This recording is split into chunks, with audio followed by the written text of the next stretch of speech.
This is the tragedy of two brothers who ruled a nation like a private kingdom. Ngo Dinh Diem was not a general. He was a Catholic scholar from an elite Vietnamese family. In 1955, with American backing, he became president of South Vietnam. Washington believed Diem was the perfect answer to communism, but Diem did not rule alone. Behind the scenes stood his younger brother, Ngo Dinh Nhu. Nhu was not elected, but he controlled the secret police, the intelligence services, and the party that dominated the government. If Diem was the face of the regime, Nhu was its nervous system. Soon, South Vietnam stopped looking like a republic. It became a family empire. Relatives filled ministries. Nhu's wife, Madame Nhu, ruled the media with venom and spectacle.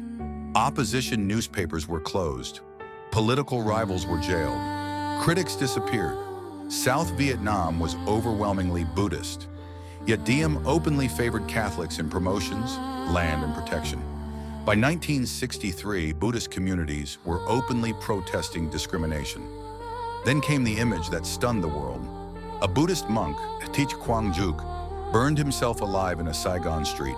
Instead of sympathy, Madame Nhu mocked the protests. She called the burning monks barbecues. Those words echoed around the world and inside the U.S. Embassy.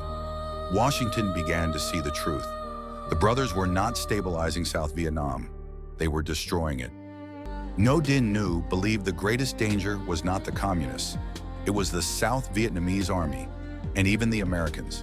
He secretly plotted fake coups, manipulated generals, used the secret police to spy on U.S.-backed officers. The regime had become isolated, and surrounded by enemies it created itself.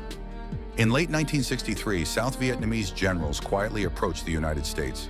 They asked one question: if we remove Diem and Nhu, will you stop us? Washington did not order a coup, but it did something just as deadly. It stepped aside. On November 1st, 1963, the army moved. Palace guards defected. Radio stations were seized. The capital collapsed within hours. Diem and Nhu fled through secret tunnels beneath the palace. They hid in a Catholic church. The next morning they were found, promised safe exile, placed into an armored vehicle. They never reached the airport. Inside the carrier, both brothers were executed. The regime of Ngo Dinh Diem and Ngo Dinh Nhu died the same way it ruled, in secrecy, fear, and isolation.